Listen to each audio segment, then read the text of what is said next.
జరుగుతున్న ఏ కార్యక్రమం అయినా ఒకే ఒక ఉద్దేశాన్ని కలిగి ఉంటుందని మీ అందరికీ తెలుసు. అదే ఈ అంత్యకాలంలో మనిషికి కావలసింది. ఈ అంత్యకాలంలో మనిషి తన బ్రతుకును దేవుని వైపు నడిపించుకోవడానికి ఉపయోగపడే విలువైన దేవుని మాటలు అందించడానికి.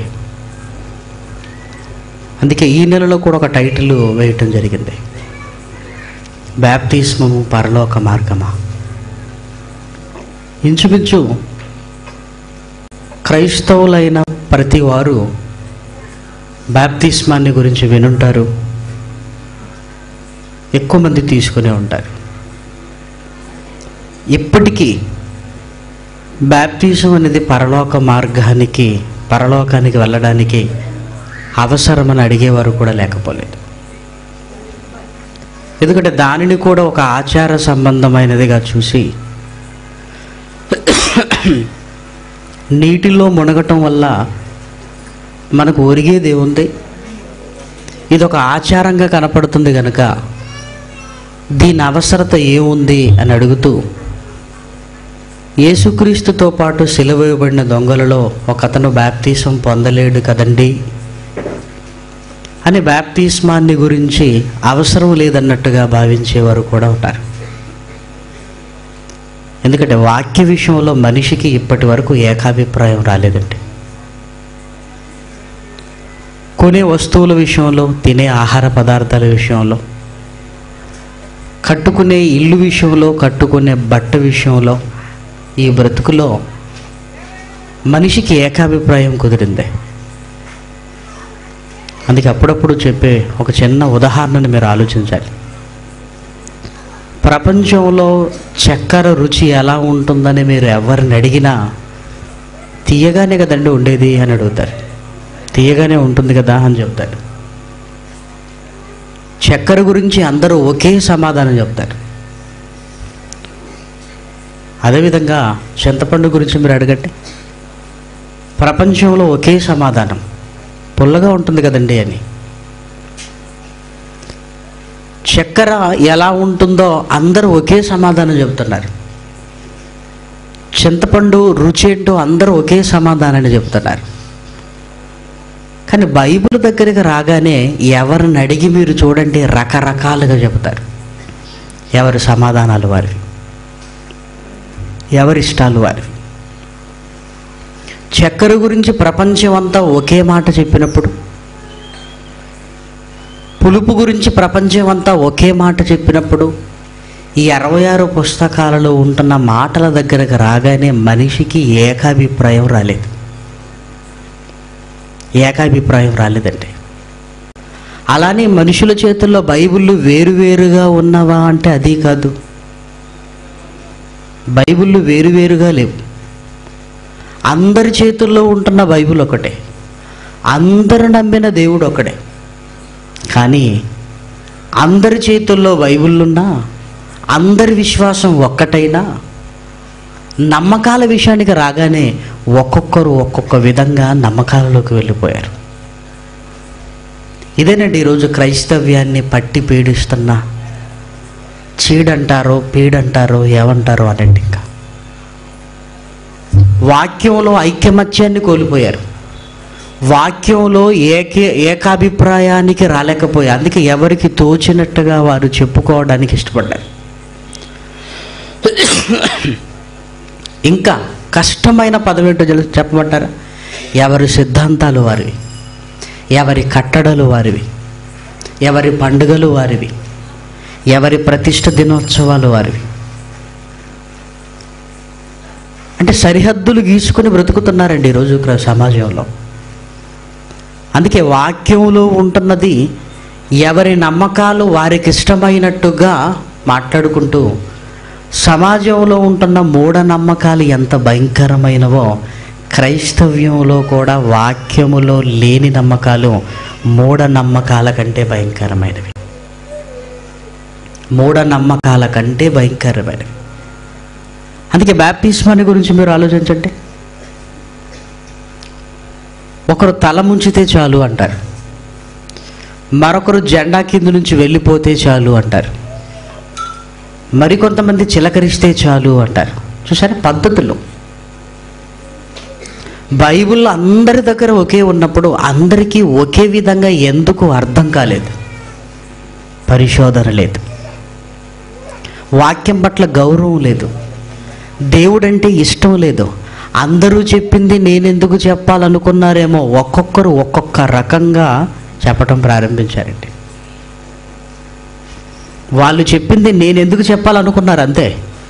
ప్రతి బోధకుడు వక్రీకరించి ఏదో కొత్తది చెప్పాలని కొత్త కొత్త సిద్ధాంతాలు పుట్టించి సంస్థల పునాదుల్లో పోసి వాళ్ళు చచ్చిన ఈ సిద్ధాంతాలు మాత్రం చావు లేకుండా తరతరాలకు అందిస్తున్నారు ఈరోజు. అందుకే బాప్తిస్మం యొక్క ప్రాముఖ్యత తెలియదు. బాప్తిస్మం తీసుకున్న తర్వాత ఏం చెయ్యాలో తీసుకున్న అనేక మందికి తెలియదు. ఇందులో 2 రకాల మనస్తత్వాలు ఉన్నాయండి. మొదటిది బాప్తిస్మం అవసరమా అని అడిగేవారు. రెండవది బాప్తిస్మం తీసుకుంటే చాలు పరలోకానికి వెళ్ళినట్టే భావించేవారు. అంటే బాప్తిస్మం తీసుకున్నాం కదండి, ఇంకేముంది మేము చేయవలసింది అంటే పరలోకానికి వెళ్ళే ఈ క్రమంలో బాప్తిస్మం తీసుకోవటమే చివరి స్టెప్ అనుకుంటున్నారు. బాప్తిస్మం తీసుకున్నామంటే పరలోకం మన గ్యారంటీ అని భావించేవారు కూడా లేకపోలేదు. అసలు బాప్తిస్మం ఎందుకని అడిగేవారు కూడా లేకపోలేదు. చూసారా ఎన్ని ప్రశ్నలు, ఎన్ని ఆలోచనలు. ఇవన్నీ 66 పుస్తకాల దగ్గరకు రాగానే ఏది నిజమో ఒక సగటు క్రైస్తవుడు తెలుసుకోవటానికి భూమిని చుట్టి రావలసినంత కష్టం ఏర్పడిందంటే.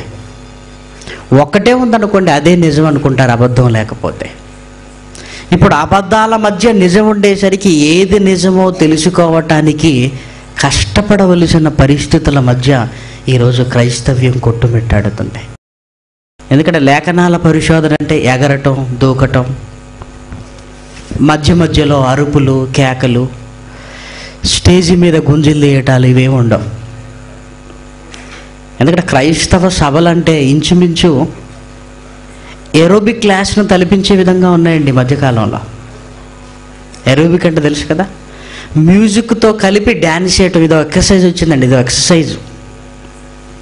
ముందు వాకింగ్ అన్నారు, మళ్ళీ ఏమైందో వాకింగ్ కంటే జాగింగ్ చాలా మంచిది అన్నారు. ఆ తర్వాత జాగింగ్ అంటే ఇప్పుడు ఏరోబిక్స్ ఇంకా మంచిది అంటున్నారు. కొత్త కొత్త పోకడలోకి వెళుతుంది ప్రపంచం. ప్రసంగికుడు కూడా మ్యూజిక్ను బట్టి డ్యాన్స్ చేసే ఒక డ్యాన్స్ మాస్టర్లా బిహేవ్ చేస్తే, ప్రవర్తిస్తే కూర్చున్న వాడికి వాక్యం ఏమి ఎక్కుతుంది చెప్పండి? వాక్యం ఎక్కుతుంది. వినేవాళ్ళు కూడా వాక్యం వినాలన్న ఆశను పక్కన పెట్టి ఎగరటానికి బైబిల్ను కాళ్ళ దగ్గర పెట్టినప్పుడే బైబిల్ పట్ల వాళ్ళకున్న గౌరవం ఏంటో అర్థమవుద్దండి. అప్పుడప్పుడు చాలా బాధేస్తుంటుందండి. లేచి నిలబడి చప్పట్లు కొట్టడానికి ఎగురుతూ ఈ బైబిల్ను తొక్కుతున్నారండి ఈరోజు. దీని విలువ తెలుసా? నువ్వు కష్టపడి సంపాదిస్తే కదా దీని విలువ తెలిసేది. నువ్వు కష్టపడి సంపాదించుకుంటే కదా ఈ 66 పుస్తకాలను కాళ్ళ దగ్గర పెట్టి చప్పట్లు కొట్టడానికి నిలబడినప్పుడే దీని చోటు కాళ్ళ దగ్గర పెట్టావు కదా, అప్పుడే అర్థమైంది నీ భక్తి ఎంతో, నీ ఆలోచన ఏంటో, వాక్యం అంటే నీకున్న గౌరవం ఏంటో. మ్యూజిక్, సంగీతం తారాస్థాయిలోకి వెళ్ళేసరికి ఏం చేస్తున్నారో తెలియకుండా బైబిల్ను తొక్కుతున్నారంటే వీళ్ళని ఏమనాలి చెప్పండి? మళ్ళీ ఏమంటో తెలుసా? ఏమంటే పరిశుద్ధాత్ముడు అలా నడిపించాడండి మమ్మల్ని అందరినీ, వాక్యం తొక్కేటట్టుగా నడిపించాడా? అందుకే క్రైస్తవులకు బొత్తిగా ఇంట్రెస్ట్ ఉంటుందండి. వాక్యం అంటే ఇంట్రెస్ట్ ఉంటుంది. పోనీ వాక్యం చెప్పేవారు వచ్చినప్పుడు వాక్యం వినాలని ఇంట్రెస్ట్ ఉంటుందా? అలాంటి వాళ్ళు మనకి ఇష్టం ఉండదు. బుర్ర మీద చెయ్యేసి తల పగిలేటట్టు తోసేసేవాడే మనకు కావాలి. ప్రార్థన పేరుతో పడేసేవాడు కావాలి. ఆరాధన పేరుతో అల్లరి చేసేవాడే సమాజానికి కావాలి. బైబిల్ను నేర్పిస్తామంటే ఈరోజు నేర్చుకోవటం ఇష్టం ఉంటుందండి అంతే. ఇష్టపడదు. దేవుడి వల్ల మాకేదో రావాలి, నూనె డబ్బాలు తీసుకురావటం, రుద్దేయండి మా మీద, ఏమన్నా కానీ మా పరిస్థితి ఇదండి ఈరోజు క్రైస్తవుల పరిస్థితి. అందుకే బాప్తిజం అవసరం లేదని కొంతమంది అనుకుంటున్నారు, బాప్తిజం తీసుకుంటే చాలని మరికొంతమంది అనుకుంటున్నారు.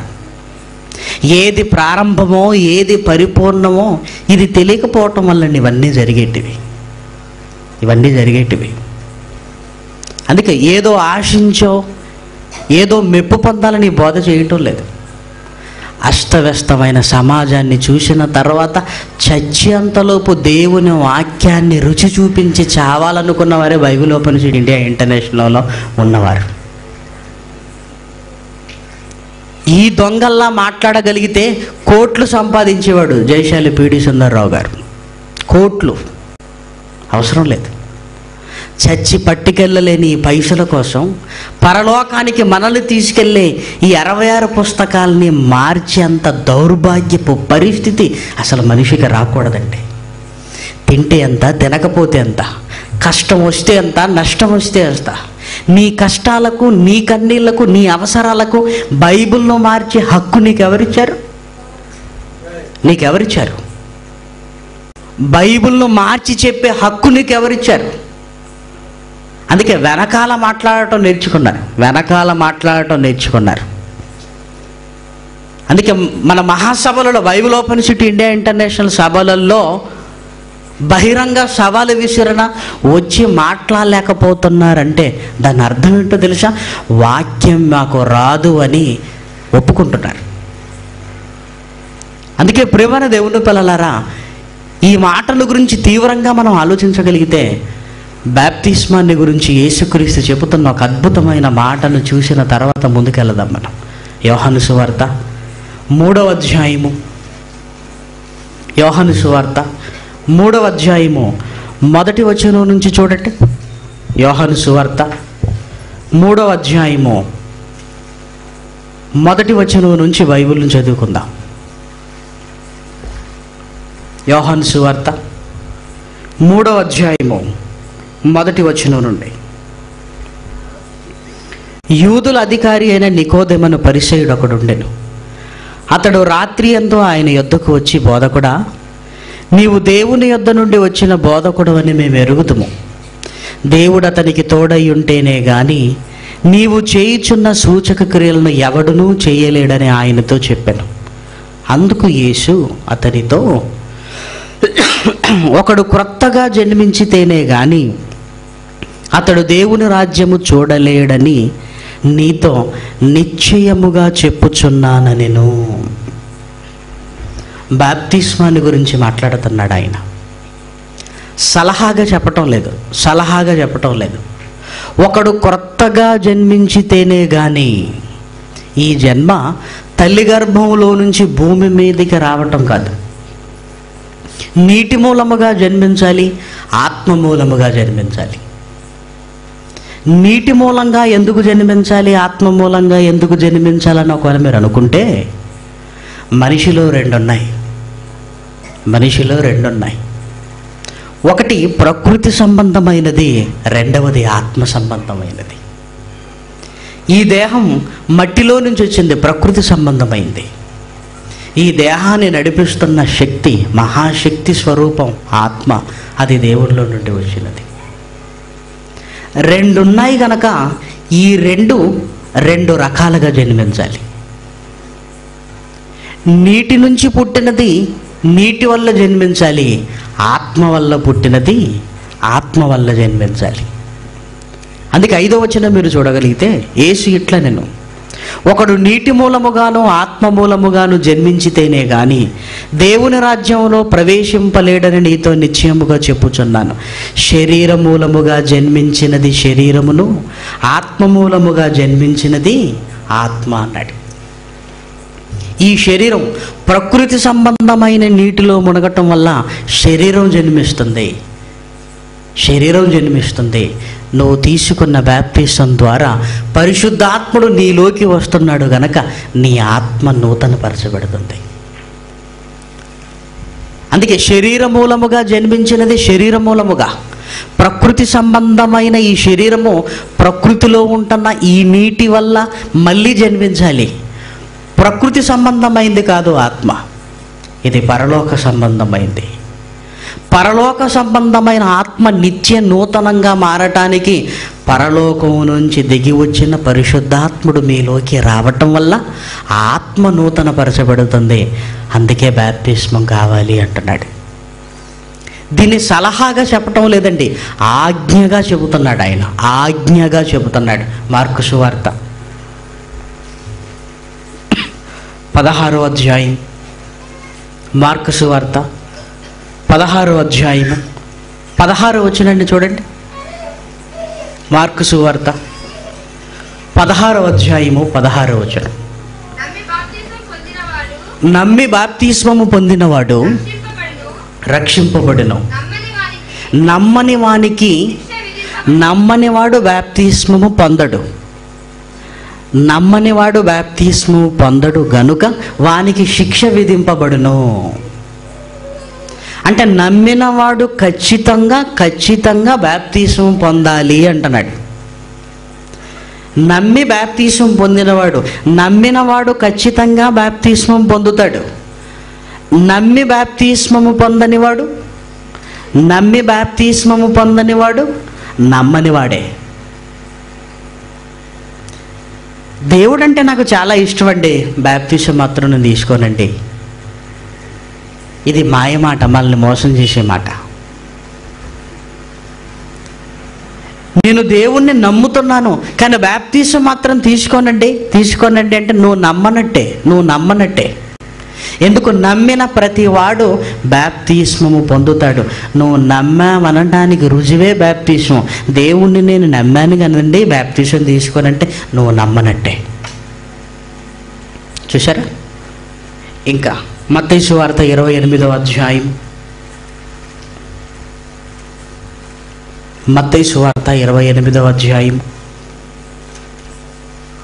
19వ వచనం చూడండి. కాబట్టి మీరు వెళ్ళి సమస్త జనులను శిష్యులనుగా చేయుడి, తండ్రి యొక్కయు కుమారుని యొక్కయు పరిశుద్ధాత్మ యొక్కయు నామములోనికి వారికి బాప్తిస్మం ఇచ్చుచు నేను మీకు ఏ ఏ సంగతులు ఆజ్ఞాపించితినో, నేను ఏ ఏ సంగతులు ఆజ్ఞాపించితినో వాటినన్నింటినీ గైకొనవలనని మీరు బోధించాలి. యేసుక్రీస్తు శిష్యులకు చెబుతున్న ఆజ్ఞ. బాప్తిస్మం ఇవ్వండి, మీరు ఇవ్వండి. తీసుకోలేదు అంటే దేవుణ్ణి నమ్మనివాడు శిక్షలోకి వెళ్ళిపోతాడు. బాప్తిస్మం అవసరం అన్నట్టుగా రాయబడుతుంది బైబిల్లో. మరి అవసరం లేదని ఎందుకు అనుకుంటున్నా తెలుసా?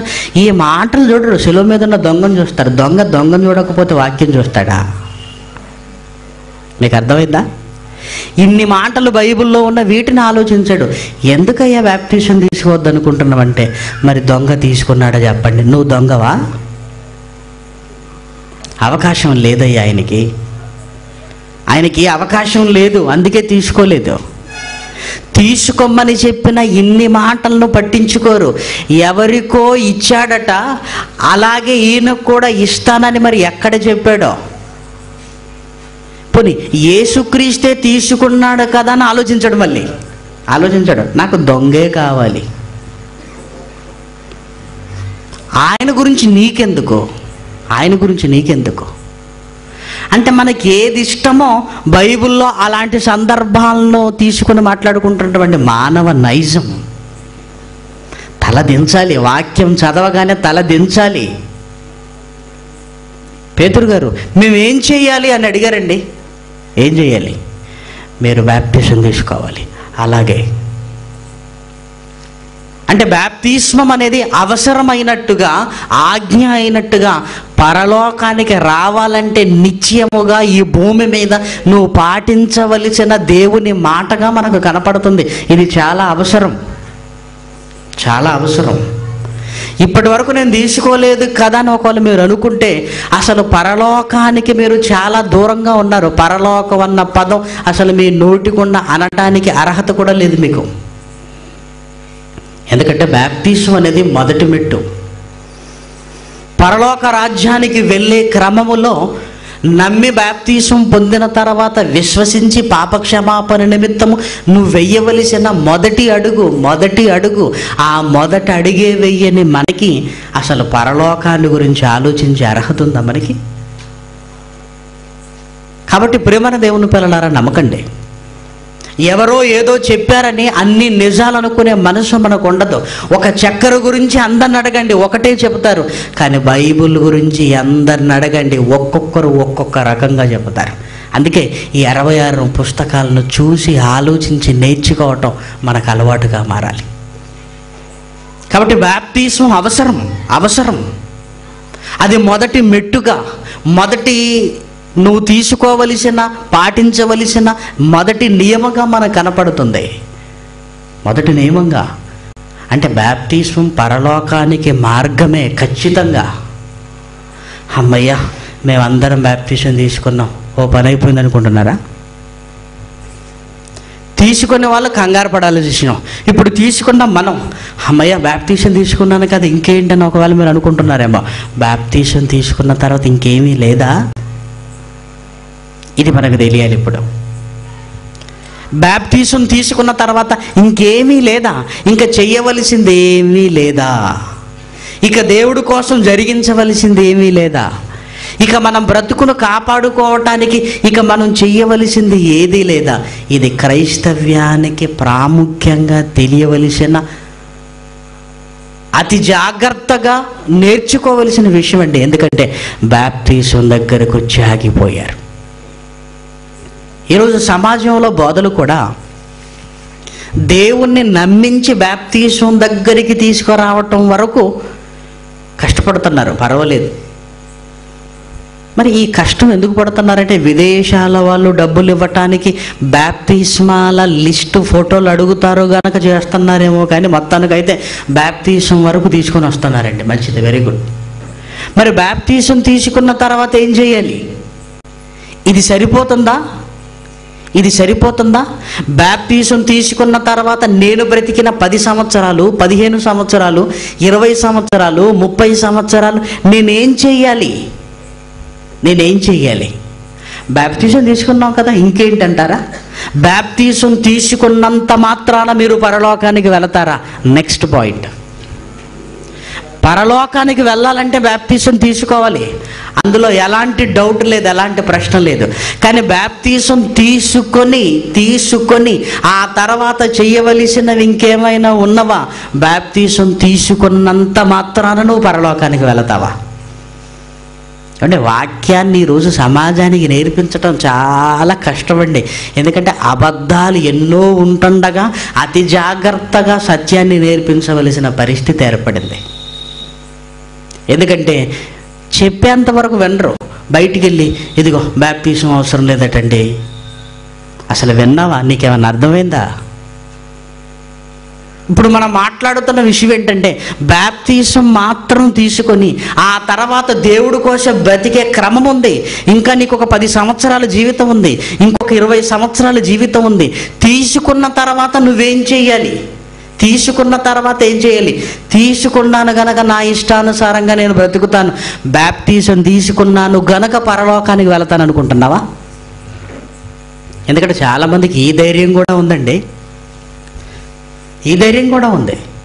ఏమంటే బాప్టిజమే అతి పెద్దది, అది తీసుకున్న తర్వాత ఇంకేముంది సార్ అని అడుగుతుంటారు. అందుకే చాలామంది ధైర్యంగా లోకంలో బ్రతుకుతుంటారండి. ఎందుకు?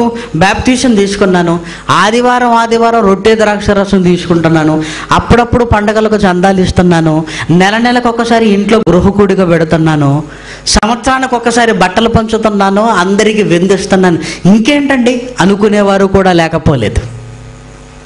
అంటే బాప్టిజం తీసుకున్న తర్వాత ఏం చేయాలో తెలియకపోవటమే ఈరోజు క్రైస్తవ్యానికి కావలసిన అతి ప్రాముఖ్యమైన విషయం అండి. అందుకే బైబిల్లోకి వెళ్ళి మనం ఆలోచించగలిగితే హెబ్రీయులకు రాసిన పత్రిక 6వ అధ్యాయము మొదటి 2 వచనాల నుంచి ముందుకు వెళ్ళగలుగుతుంటే ఒక పదాన్ని పదే బైబిల్ అంతటా మీరు చదవగలిగితే ఉపయోగిస్తుంటాడండి దేవుడు. ప్రతి భక్తుడు పరిశుద్ధాత్మ ప్రేరణతో రాసిన అతి ప్రాముఖ్యమైన మాటే అక్కడ రాయబడిందండి. హెబ్రీయులకు రాసిన పత్రిక 6వ అధ్యాయము మొదటి 2 వచనాలు చూడండి. కాబట్టి నిర్జీవ క్రియలను విడిచి మారు మనసు పొందుటయు దేవుని అందలి విశ్వాసమును బాప్తిస్మములు గురించిన బోధయు హస్త నిక్షేపణమును మృతుల పునరుత్థానమును నిత్యమైన తీర్పు అను పునాది మరలా వేయక క్రీస్తును గురించిన మూలోపదేశము మాని సంపూర్ణుల మగుటకు సాగిపోదము. చూసారా, సంపూర్ణుల మగుటకు సాగిపోదము అంటున్నాడు. అంటే ఈ ప్రారంభపు పాఠాలు మీరు మానేయండి, ఇంకా చాలా ఉంది మీరు చేయవలసింది, మీరు నేర్చుకోవలసింది అంటున్నాడు. అంటే బాప్తిస్మాన్ని గురించి ఎలా చెబుతున్నాడంటే, ఇది ఎర్లీ స్టేజ్లో మీరు దేవుడిలోకి రాగానే మీరు నేర్చుకోవలసినవి ఇవి నేర్చేసుకున్నారా? అయితే ఇంకా నేర్చుకోవలసినవి చాలా ఉన్నవి. సంపూర్ణుల మగుటకు సాగిపోదము, ఇంకా చాలా దూరం వెళ్ళాలి అన్నట్టుగా ఉంది చూడండి బైబిల్లో. మారు మనసు, విశ్వాసము, హస్త నిక్షేపణము, బాప్తిస్మము, మృతుల పునరుత్థానం గురించి మాట్లాడుతూ ఇవన్నీ మీరు ఎర్లీ స్టేజ్లో క్రైస్తవ్యంలోకి వచ్చిన తొలినాళ్లలో నేర్చుకోవలసిన విషయాలు ఇవి ప్రారంభపు పాఠాలు. ఇంకా మీరు నేర్చుకోవలసిన పాఠాలు చాలా ఉన్నాయి, ఇంకా చాలా దూరం మీరు ప్రయాణం చేయాలి అంటున్నాడు చూడండి. సంపూర్ణుల మగుటకు సాగిపోదము, సంపూర్ణుల మగుటకు ఇంకా చాలా దూరం వెళ్ళాలి, ఇంకా చాలా నేర్చుకోవలసింది ఉంది. ఇక్కడే ఆగిపోతారా?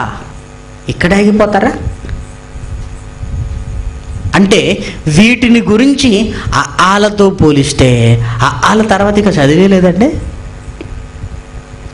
ఇంటికి వాళ్ళు నేర్చుకుని వచ్చి పలక విసిరేసి, అమ్మా చదివేసేసానమ్మా, నా చదువు అంతా అయిపోయిందమ్మా అంటే మీరు ఏమంటారు?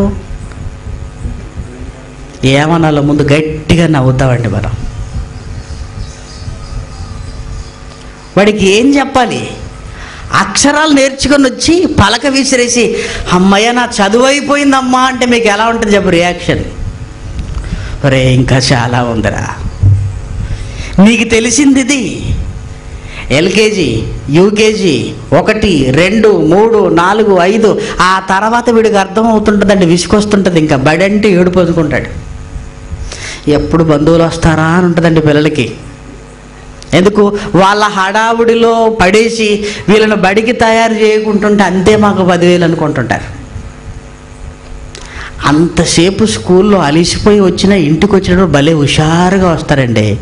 అప్పుడే నిద్ర లేచి రెడీ చేసిన నీరసంగా వెళ్తారు స్కూల్కి. ఇప్పుడేం పని చేశాడని సేపు స్కూల్లో ఉండినా బెల్ కొట్టగానే హుషారుగా ఇంటికి వస్తాడు. అప్పుడే నిద్ర లేచాడు, హాయిగా తిన్నాడు. బట్టలు వేసుకోరా, షూ వేసుకోరా, వాడి నీరసం. అబ్బా ఇంకా ఉందా? ఉంది. వాళ్ళ దగ్గర నుంచి యూనివర్సిటీ ఎడ్యుకేషన్ ఉంది. రే నాన్న ఇక్కడ స్టార్ట్ అయ్యావు, ఇక నువ్వు సాగిపోవాలి. ఎక్కడి వరకు? యూనివర్సిటీ ఎడ్యుకేషన్ వరకు నువ్వు సాగిపోవాలి. ఆ తర్వాత చాలా ఉందండి. దీని గురించి ఎన్ని మాటలలో దేవుడు మనకు చెప్తున్నాడో చూడండి. యాకోబు గారు రాసిన పత్రిక 1వ అధ్యాయము 4వ వచనం. యాకోబు రాసిన మొదటి పత్రిక 1వ అధ్యాయము 4వ వచనం. మీరు సంపూర్ణులు కావాలి. అంటే ఇప్పుడు ప్రారంభపు దశలో మీరు ఉన్నారు. మీరు సంపూర్ణులు కావాలంటే ఏదో ఒక దశను చూపిస్తున్నాడు ఆయన.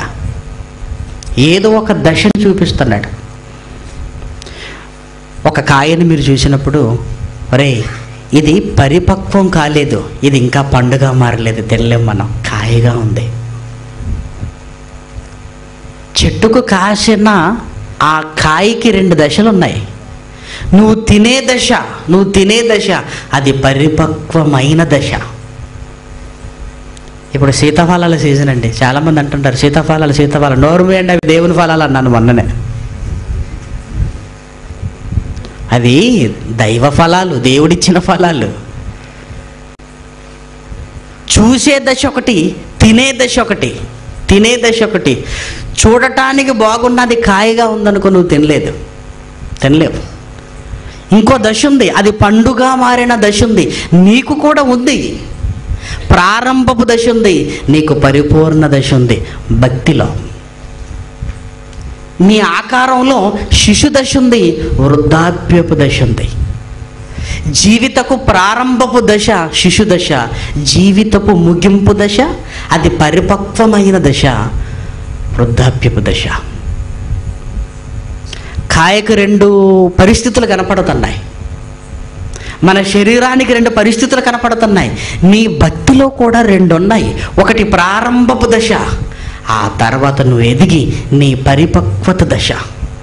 అందుకే సంపూర్ణులు అవ్వాలి, మనం సంపూర్ణులు అవ్వాలి అంటున్నాడు చూడండి. ఇంకా పేతురు గారు రాసిన మొదటి పత్రిక 5వ అధ్యాయము 11వ వచనం చూడండి. 5వ అధ్యాయం 11వ వచనం. పేతురు గారు రాసిన మొదటి పత్రిక 5వ అధ్యాయము 11వ వచనం. యుగ యుగములకు ప్రభావము ఆయనకు కలుగునుగాక, మిమ్మును హెచ్చరించుచు ఇదియే దేవుని సత్యమైన కృప అని సాక్ష్యము చెప్పుచు సంక్షేపముగా వ్రాసి 10వ వచనం చూడండి. 11 చదివేది. తన నిత్య మహిమకు 11వ వచనం. పిమ్మట తానే మిమ్మల్ని పూర్ణులుగా చేసి స్థిరపరిచి బలపరుచును. 10 చివరి భాగంలో ఉంది.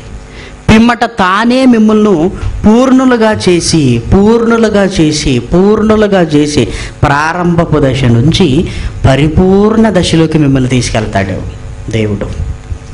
అదేవిధంగా హెబ్రీయులకు రాసిన పత్రిక 12వ అధ్యాయము, హెబ్రీయులకు రాసిన పత్రిక 12వ అధ్యాయము 23వ వచనం. హెబ్రీయులకు రాసిన పత్రిక 12వ అధ్యాయము 23వ వచనం. పరలోకమందు వ్రాయబడి ఉన్న జ్యేష్ఠుల సంఘమునకును వారి మహోత్సవమునకును అందరి న్యాయాధిపతి అయిన దేవుని యొద్దకును. ఇక్కడ చూడండి, సంపూర్ణ సిద్ధి పొందిన, పరిపూర్ణతలోకి వెళ్ళిపోయారట. సంపూర్ణ సిద్ధి పొందిన. ఇంచుమించండి ఈ పదాలు బైబిల్లో ఎక్కువగా రాయబడుతుంటాయండి. సంపూర్ణత్వము, పరిపూర్ణత్వము, సంపూర్ణ సిద్ధి, సర్వ పరిపూర్ణత అన్న పదాలు ఎక్కువగా బైబిల్లో రాయబడుతుంటాయి. ఈ పదాలన్నీ నీ ముగింపు దశను సూచిస్తున్నాయి. ముగింపు దశను అంటే బాప్తిస్మం అనేది ప్రారంభపు దశ. ఇక్కడే ఆగిపోతే ఎలా? ఇంకా నువ్వు చదవవలసినవి చాలా ఉన్నవి, నువ్వు చేయవలసినవి చాలా ఉన్నవి, నువ్వు దేవుడి కోసం బ్రతకవలసింది చాలా ఉంది.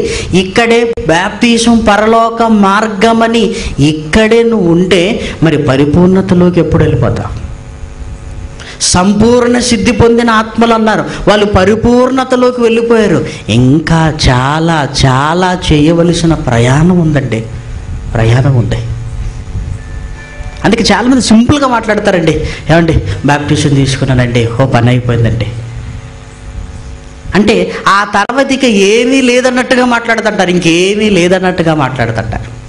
లేదు, పిల్లలుగా ఉన్నప్పుడు మన చేష్టలు వేరు, పెద్దవాళ్ళుగా మారితే మన చేష్టలు వేరు. పిల్లలుగా ఉన్నప్పుడు పిల్లల్లా ఆలోచిస్తారు, పెద్దవాళ్ళం అయిన తర్వాత పెద్దలుగా ఆలోచిస్తారు. అందుకే పౌలు గారు రాస్తూ కొరింథీయులకు రాసిన మొదటి పత్రిక 13వ అధ్యాయము 11వ వచనం చూడండి. కొరింథీయులకు రాసిన మొదటి పత్రిక 13వ అధ్యాయము 11వ వచనం. నేను పిల్లవాడనై ఉన్నప్పుడు పిల్లవాని వలె మాట్లాడి తిని పిల్లవాని వలె తలంచితిని, పిల్లవాని వలె యోచించితిని. ఇప్పుడు పెద్దవాడనై పిల్లవాని చేష్టలు మానివేసితిని. నిజమే, పిల్లలు కొన్ని చేస్తే భలే ఉంటుందండి. నాన్న బైక్ నడపడం చూస్తాడు, నేను ఎందుకు నడపకూడదు అనుకుంటారండి వాళ్ళు.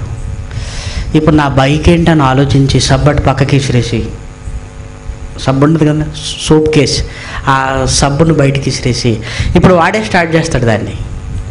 గోడల మీద నుంచి అని కూడా వస్తుంటుంది. మీరు వచ్చారనుకోండి, జరగండి జరగండి జరగండి అంటుంటాడు, ముచ్చటేస్తుంటుంది. అది వాడే చెయ్యాలి. 20 సంవత్సరాల కొడుకు సోప్ కేసి తీసుకొని జరగండి నాన్న వస్తుంది వస్తుంది అన్నాడు అనుకోండి, వీడికి ఏం పుట్టిందని అనుకుంటాం మనం. కొన్ని వాళ్ళే చెయ్యాలి, పెద్దోళ్ళు చేస్తే బాగోదు. వర్షం పడుతుంది అనుకోండి, పిల్లలు ఏం ఆలోచిస్తారో తెలుసండి? వాళ్ళ నోట్స్ తీసుకొచ్చేసి ఆ కాగితాలు అవసరమైతే చింపేసి మామూలు పడవలు కత్తి పడవలు చేసి నీళ్ళల్లో వేస్తుంటుంది. అంటే పిల్లలే చేయాలి, మనం చేస్తే బాగోదు. నువ్వు చేస్తున్నావు అనుకోండి కత్తి పడవలో, అక్కడి నుంచి అక్కడికే వెంటనే ఎర్రగడ్డకి తీసుకెళ్ళి జాయిన్ చేస్తారు.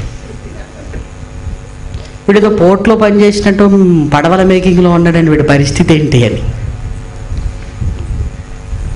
నేను పిల్లవాడుగా ఉన్నప్పుడు పిల్లవాని వలె మాట్లాడి తిని, పిల్లవాని వలె చేష్టలు చేసి తిని.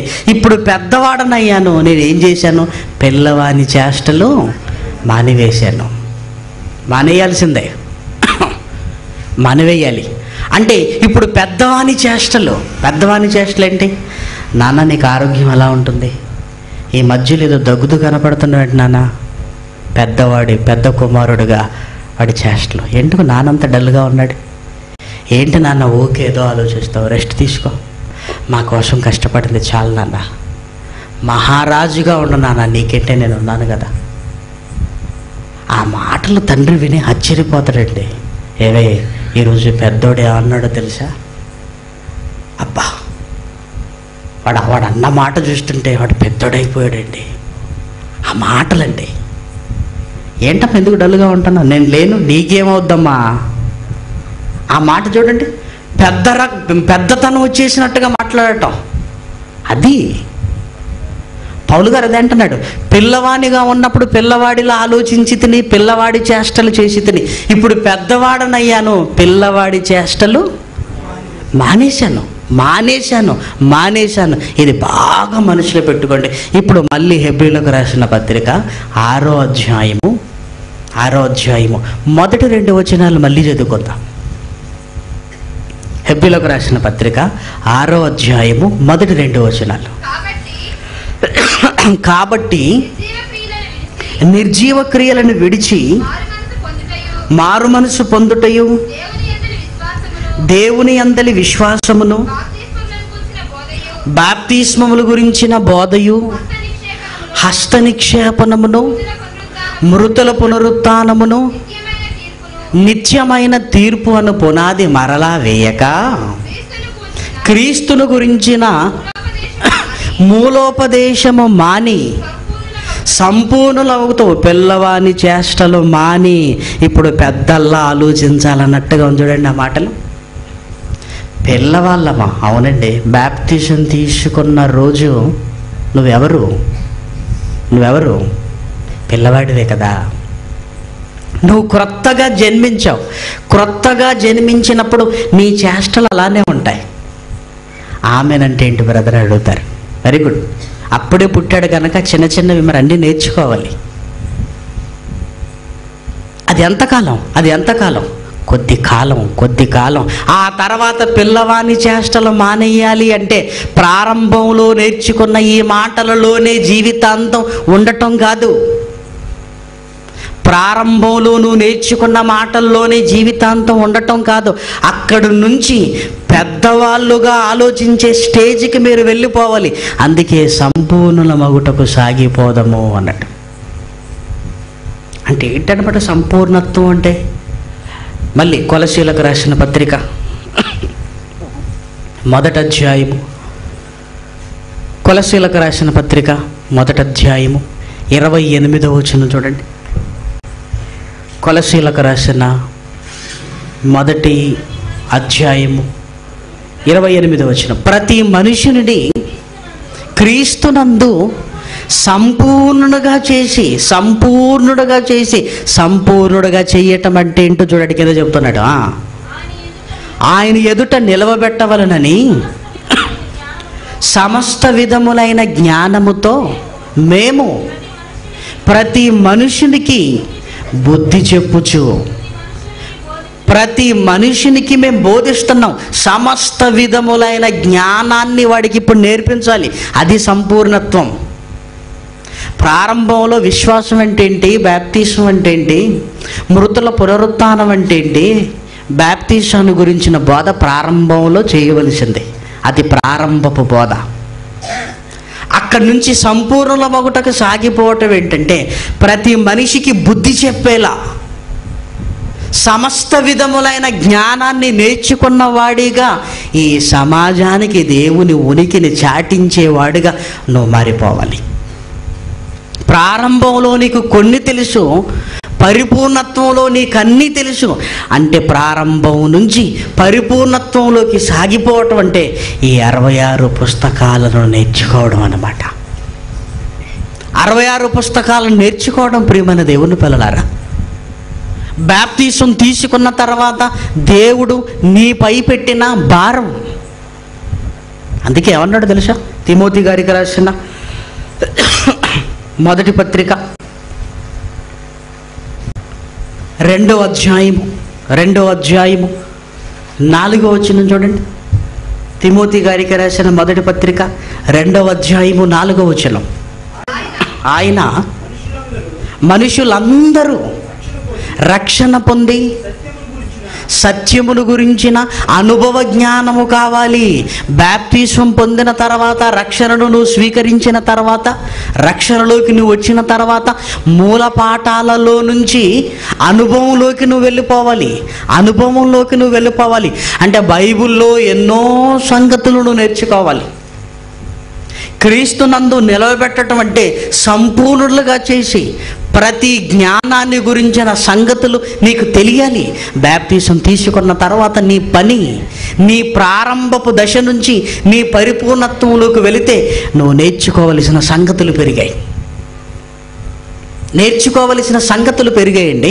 బాప్తిసం తీసుకోగానే అయిపోయిందంటారంటే ఏమైపోయింది? అక్కడి నుంచి ప్రారంభమైంది. యేసుక్రీస్తుని ఆలోచించండి. బాప్తిసం తీసుకొని ఇంకా నా పని అయిపోయింది, నేను వెళ్ళిపోతున్నాను ఇంటికి అనలేదు ఆయన. ఆ రోజు నుంచి ఇంటికి వెళ్ళటం మానేసి 3.5 సంవత్సరాల జీవితకాలం సమాజంలో అందరితో బ్రతికి తన ముగింపులోకి, పరిపూర్ణత్వంలోకి వెళ్ళిపోయాడు. ఆయన పరిపూర్ణత్వంలోకి వెళ్ళాడు. శిష్యుల ప్రారంభం చూడండి. యేసుక్రీస్తు దగ్గర మాటలు నేర్చుకుంటున్న దశలో నుంచి యేసుక్రీస్తు పరలోకానికి వెళ్ళిపోయిన తర్వాత ఆ మాటలకు సాక్షులుగా నిలిచిన స్థితి, అది పరిపూర్ణత్వపు స్థితి. ప్రారంభంలో పేతురు ఎరగని అబద్ధం ఆడాడండి. ప్రారంభం కనుక అదే పేతురు ఏమన్నాడు తెలుసా? మేము కన్న వాటిని విన్న వాటిని చెప్పకుండా ఉండలేము. ఇది పరిపూర్ణ స్థితి. ప్రారంభంలో ప్రాణాలు దక్కించుకోవాలనుకున్నారు, ముగింపులో ప్రాణాలను పణంగా పెట్టాలనుకున్నారు. ముగింపులోకి వెళ్ళిపోయేసరి చూడండి, వీళ్ళ ఆశయాలు మారిపోతున్నాయి. ఇంకా హెబ్రీయులకు రాసిన పత్రిక 5వ అధ్యాయం, హెబ్రీయులకు రాసిన పత్రిక 5వ అధ్యాయం 12వ వచనం. కాలమును బట్టి చూచితే వయసు పెరుగుతుంది. బాప్తిసం తీసుకున్న తర్వాత వయసు పెరుగుతుంది. ఇప్పుడు కాలాన్ని బట్టి చూస్తే మీరు బోధకులుగా ఉండవలసిన వారై ఉండగా దేవోక్తులలో మొదటి మూల పాఠాలను మళ్ళీ బాప్తిసం గురించి చెప్పాలి, మళ్ళీ మారమనసు గురించి చెప్పాలి, మళ్ళీ విశ్వాసం గురించి చెప్పాలి, మళ్ళీ మృతుల పునరుద్ధానం గురించి చెప్పాలి. దేవోక్తులలో మొదటి మూల పాఠములో మరలా ఒకడు మీకు బోధించవలసి వచ్చును. అక్కడే ఉంటున్నారేంటి? ఎందుకు ఎదగటం లేదు? ఎందుకు సంపూర్ణులుగా సాగిపోవటం లేదు? ఇక్కడే ఉంటే పరలోకం మీకు వస్తుందనుకుంటున్నారా? ఇక్కడే ఆగిపోతే, బ్యాప్టిజం తీసుకొని ఈ మూలపాటల దగ్గరే ఆగిపోతే పరలోకం ఉంటుందనుకుంటున్నారా? మొదటి మెట్టని చెప్పాడే తప్ప ఇక్కడే మీరు ఆగిపోండి పరలోకానికి మిమ్మల్ని తీసుకెళ్తానని ఎక్కడా చెప్పట్లేదు. ఇంకా మార్గాన్ని చూపిస్తున్నాడు. వెళ్ళండి వెళ్ళండి వెళ్ళండి వెళ్ళండి వెళ్ళండి వెళ్ళండి అంటున్నాడు. కాలాన్ని బట్టి చూస్తే, బాప్తిసం తీసుకున్న కాలాన్ని బట్టి చూస్తే బోధకులుగా మారిపోవాలి, బోధకులుగా మారిపోవాలి. పుట్టిన దశ నుంచి పెద్దవాడై దేవుని మాటలు నేర్చుకొని ప్రకటించేవాడుగా మారిపోవాలి. ఇదండి పరిపూర్ణత్వం, అది సంపూర్ణత్వం. ఏమీ తెలియని వాడుగా ప్రారంభించి బైబిల్లో ఉంటున్న అన్ని సంగతులు తెలిసిన వాడుగా మారిపోవాలి. ఇది పరిపూర్ణత్వం, ఇది సంపూర్ణత్వం. ప్రారంభంలో ఏమీ తెలియని వాడుగా ఉండి అనుభవాన్ని సంపాదించుకునే స్థితి ఉంది. కానీ క్రైస్తవ్యం అక్కడే ఆగిపోయింది. బాప్టిజం తీసుకొని అక్కడే ఆగిపోయింది. పౌలు గారి ప్రారంభ దశ చూడండి, బాప్టిజం తీసుకున్నాడు. అప్పటికి పెద్దగా ఏమీ రాదండి, ఏమీ రాదు. పౌలు గారికి అననీయ దగ్గరికి వెళ్ళాడు, బాప్టిజం తీసుకున్నాడు. అక్కడి నుంచి పౌలు గారి గురించి మీరు ఆలోచించగలిగితే మహాజ్ఞాన పరిపూర్ణగా కనపడుతున్నాడు మనకి. 14 పత్రికలు పరిశుద్ధాత్మ ప్రేరణతో రాయగలిగాడంటే ఆయన ప్రారంభపు స్థితి చూడు, ఆయన ముగింపు చూడు, ఆయన ముగింపు చూడు. నేను చిన్నపిల్లల్లా ఉన్నప్పుడు చిన్నపిల్లల్లా చేష్టలు చేశాను, ఇప్పుడు పెద్దవాడినైన తర్వాత ఏం చెయ్యాలో నాకు అర్థమవుతుంది అన్నాడు. చిన్నపిల్లలప్పుడు కత్తి పడవలు చేసుకుంటూ నీళ్ళల్లో వాటిని విడిచి ఆనందపడుతుంటారండి. కానీ పౌలు గారు పెద్దవాడైన తర్వాత ఏం చేశాడో తెలుసా?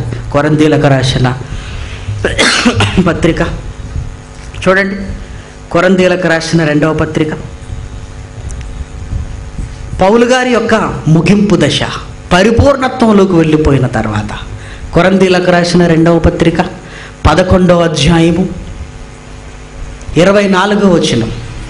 యూదుల చేత 5 మార్లు 1 తక్కువ 40 దెబ్బలు తింటిని, 3 మారు బెత్తములతో కొట్టబడి తిని, ఒకసారి రాళ్లతో కొట్టబడి తిని, 3 మారు ఓడ పగిలి శ్రమపడి తిని, ఒక రాత్రింబగళ్ళు సముద్రములో గడిపి తిని.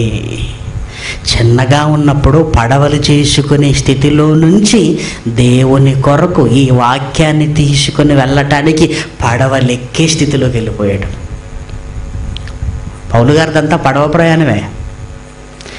పిల్లవాడిగా ఉన్నప్పుడు పడవలు చేసుకొని ఆడుకునే స్థితిలో నుంచి పెద్దవాడనైన తర్వాత బాధ్యత తెలుసుకొని ఈ వాక్యాన్ని చేతపట్టి పడవలెక్కుతూ దేవుని వాక్యాన్ని ప్రకటించడానికి వెళ్ళడండి. పరిపూర్ణ స్థితి చూడండి ఎంత బాగుందో, ఎంత బాగుందో.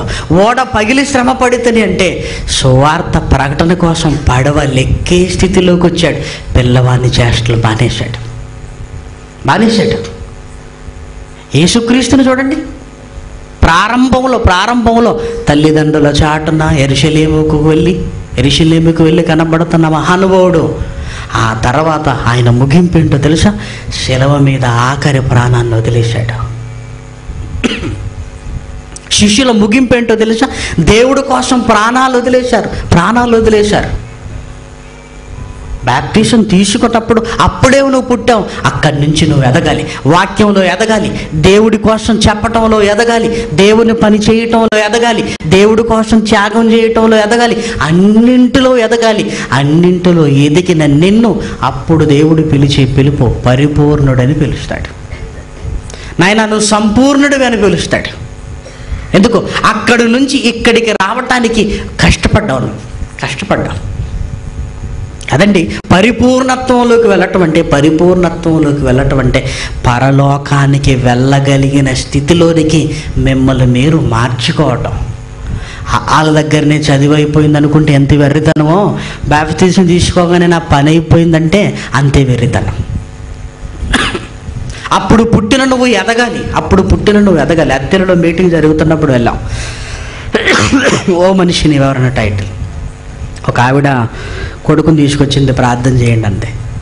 చిన్నగా ఉన్నాడండి, 7-8 సంవత్సరాలు అనుకున్నాం మేము. ఆమె ఏమందో, ఏమంటే వీడికి 30 సంవత్సరాలండి అంది. నమ్మలేకపోయాం. 7 సంవత్సరాల వాళ్ళకి ఎదిగి ఎలా ఆగిపోయాడంటే, వీడికి 30 సంవత్సరాలండి.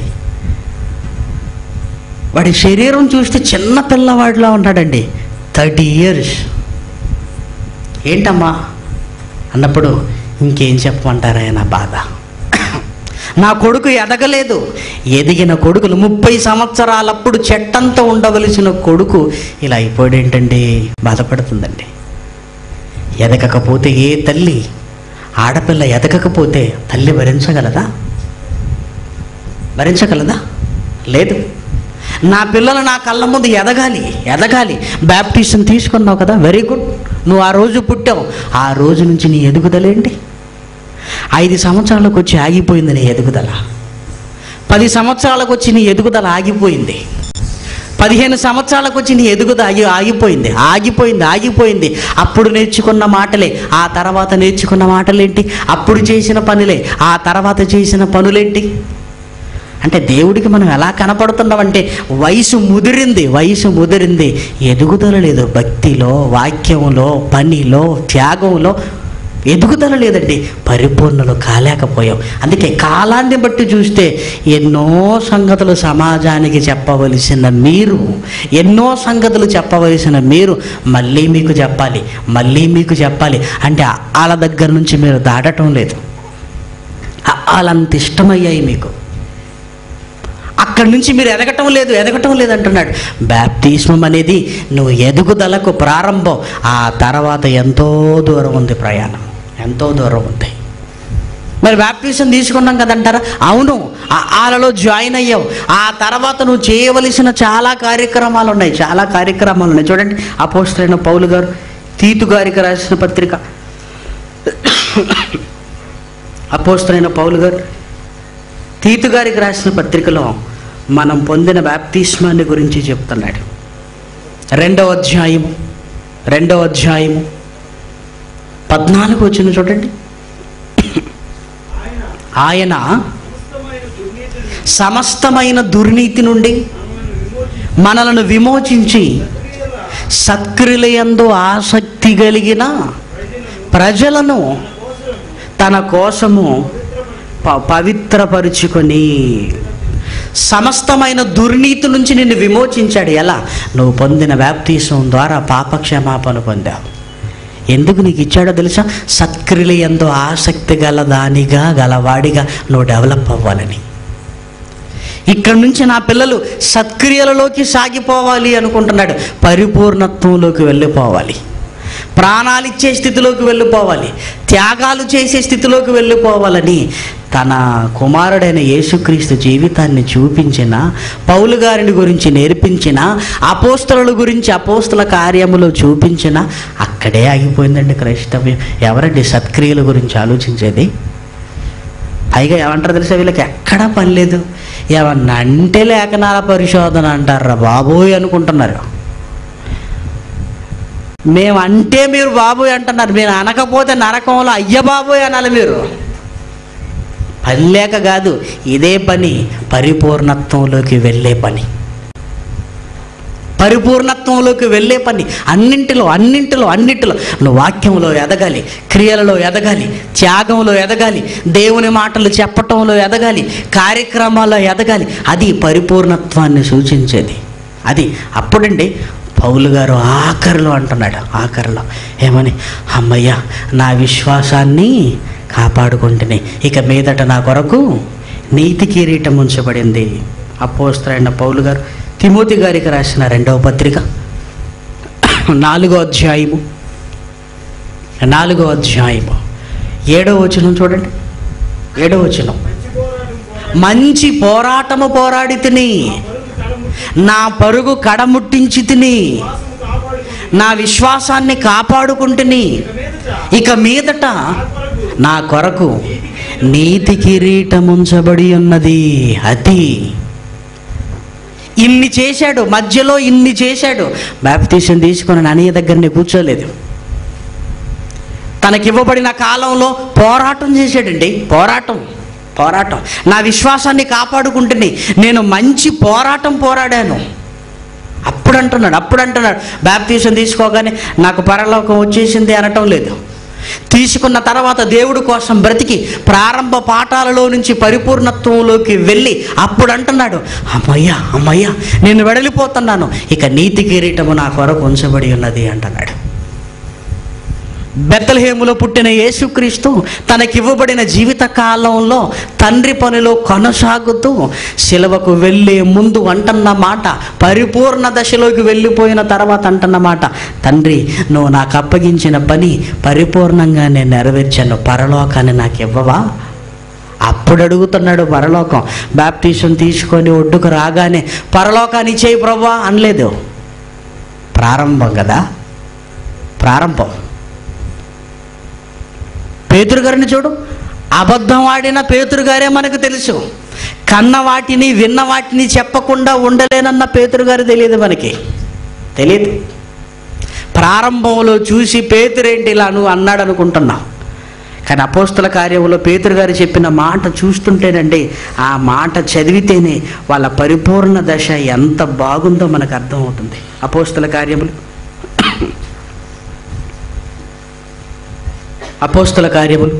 4వ అధ్యాయము 19వ వచనం. అందుకు పేతురును యోహానును వారిని చూచి, దేవుని మాట వినుట కంటే మీ మాట వినుట దేవుని దృష్టికి న్యాయమా, మీరే చెప్పుడి. మేము కన్న వాటిని విన్న వాటిని చెప్పకుండా ఉండలేం, మా వల్ల కాదు. చంపేసిన పర్వాలేదు, పరిపూర్ణ దశ, పరలోకానికి వెళ్ళే దశ ఇది. బాప్టిజం తీసుకొని పరలోకం వెళ్ళిపోతాం మీరు అనుకుంటే మీరు అప్పుడే పుట్టారు. మీరు ఇంకా మీరు నడవాలి, మీరు మాట్లాడాలి, మీరు వినాలి, మీరు అర్థం చేసుకోవాలి. ఇంకా చాలా ఉందండి. దాన్ని ఎందుకంటే పట్టించుకోవటం లేదు. బాప్టిజం తీసుకొని ఎదగకుంటే పిల్లల శరీరం ఎదగకపోతే తల్లిదండ్రులు ఎంత బాధపడతారో, క్రైస్తవ్యంలోకి వచ్చిన మనని చూసి కన్న తండ్రి అంతే బాధపడుతున్నాడు. ఇదిగో నా పిల్లలు మారి 20 సంవత్సరాలు అయింది, ఇంకా శిశువులుగానే మళ్ళీ మూలపాఠాలు ఇంకొకడు చెప్పాలి, మూలపాఠాలే ఇంకొకడికి చెప్పవలసిన వీరు ఎదగకపోయేసరికి మళ్ళీ చెప్పాలి. మరి సంపూర్ణత్వంలోకి ఎప్పుడు సాగిపోతారు? కాబట్టి ప్రేమైన దేవుని పిల్లలారా, ఇంకా చాలా ఉంది. బాప్టిజం తీసుకున్న తర్వాత అక్కడే ఇకేమీ లేదని ఫుల్ స్టాప్ పెట్టేయకండి. అందుకే బాప్టిజం తీసుకుంటే పరలోకానికి నిశ్చయముగా వెళతానన్నాడు. అంటే తీసుకోగానే వెళ్ళిపోవటం కాదు, అది మొదటి మెట్టు. ఆ తర్వాత చేయవలసినవి యేసుక్రీస్తు జీవితంలో కనపడుతున్నది, అపోస్తలుల జీవితంలో కనపడుతున్నది, పౌలు గారి జీవితంలో కనపడుతున్నాయి మనకి. వాళ్ళు చివరి దశలో అమ్మయ్య పరలోకం మాకుందంటున్నారు. చివరి దశలో అంటున్నారు. నువ్వు మొదటి దశలోనే అంటున్నావంటే నీకు పరమార్థం అర్థం కాలేదు. ప్రారంభంలోనే ముగింపు అనుకుంటున్నావు. రన్నింగ్ రేసులు తుపాకీ పేల్చగానే పరిగెత్తాలండి. వాడు వెనక్కి తిరిగి పరిగెత్తుతున్నాడు అనుకోండి, మీరు ఏమనుకుంటారు? అబ్బా నేను ఒక్కడిని వస్తున్నాను, ఎవరు రావట్లేదంటే ముందుకు పరిగెత్తాలి. రేస్ అట్టుంది, నువ్వు వెనక్కి తిరిగి పరిగెత్తుతున్నావు. ఒక్కసారి చూడు, వాళ్ళందరినీ చూడు. పౌలు గారు పరిగెత్తిన విధానాన్ని చూడు, యేసు గారు పరిగెత్తిన విధానాన్ని చూడు. వాళ్ళని చూస్తే మనకు అర్థమవుతుంది. మనం రివర్స్లో పరిగెత్తుతుంటాం, ఎవ్వరు లేరు, నేనే హీరో అనుకుంటాం. అసలు నువ్వు పోటీలోనే లేవు. ఎందుకు? పరుగు పందెం అంతా ముందుంది.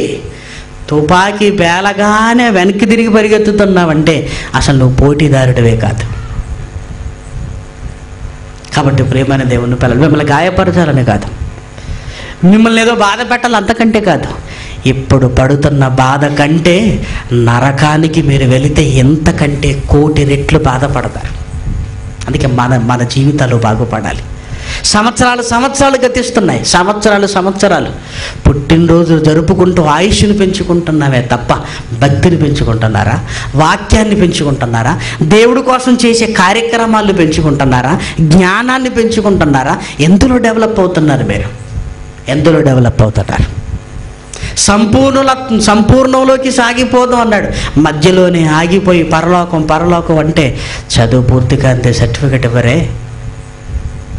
దేవుడు పెట్టిన టాస్క్, దేవుడు పెట్టిన ఇది నువ్వు నెరవేర్చకపోతే నువ్వెలా శిశువుగా ఉన్నప్పుడు నిన్నేం కోరుకోలేదే, ఎదిగి ఆయన ఇష్టాన్ని నెరవేర్చేవాడుగా నువ్వు మారాలి ఆయన కోరిక.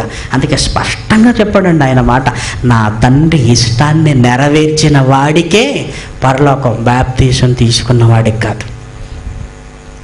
అలా అని తీసుకోకుండా నా తండ్రి ఇష్టాన్ని నెరవేరుస్తానంటే అసలు దేవుణ్ణి నమ్మని వాడివే నువ్వు. అందుకే ముందే చెప్పాను అది. అలా నేను తీసుకోనండి అంటే నువ్వు తీసుకోవాలంటే దేవుని లిస్టులోనే లేవు, ఇంక అనుమానమే లేదు. నేను తీసుకోకపోయినా బాగా బ్రతుకుతున్నానంటే ఆ బ్రతుకు ఎవరికి కావాలి? దేవుడికి. ఎవడైతే క్రీస్తాత్మ లేదో వాడు నా వాడు కాదని డిక్లేర్ చేశాడు. బాప్టిజం తీసుకుంటేనే పరిశుద్ధాత్ముడు నీలోకి వస్తాడు. పరిశుద్ధాత్ముడు ఉంటేనే దేవుడి కోసం నిన్ను బ్రతికింపజేస్తాడు.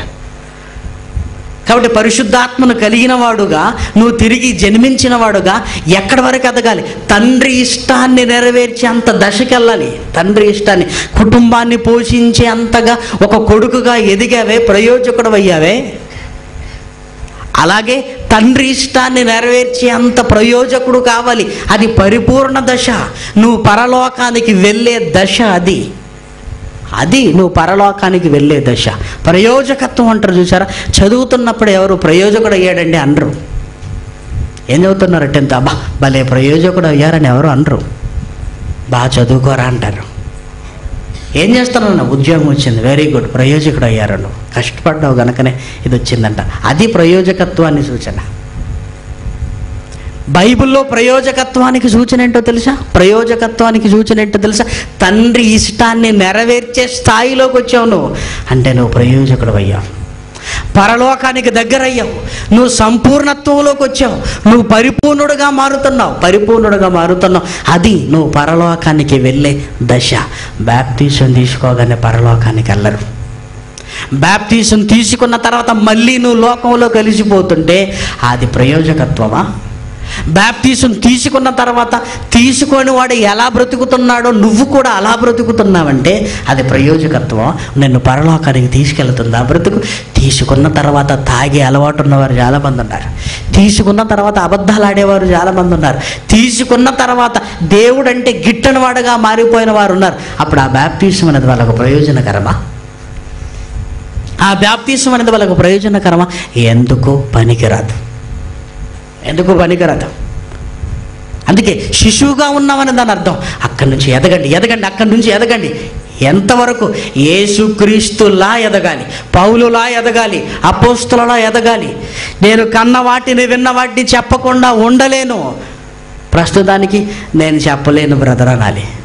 20 సంవత్సరాల తర్వాత మీరే చెప్పండి బ్రదర్ నా వల్ల కాదంటే మరి నీ స్టాండర్డ్ ఏంటి? నేను చెప్పకుండా ఉండలేకపోతున్నాను, మీరు కూర్చోండి బ్రదర్ అనాలి అంటే నువ్వు ప్రయోజకుడు అయ్యావన్నమాట. అది ప్రయోజకత్వపు సూచన. సత్క్రియలలో ఎదగాలి. పిల్లలుగా ఉన్నప్పుడు ఏ పని చేయలేరు. పెద్దవాడు అయ్యావు, ఎదిగావు, దేవుని కార్యక్రమాలు చేసేవాడుగా ఉండాలి. అప్పుడే పరలోకం నాకు ఇవ్వని అందరూ అడిగారు.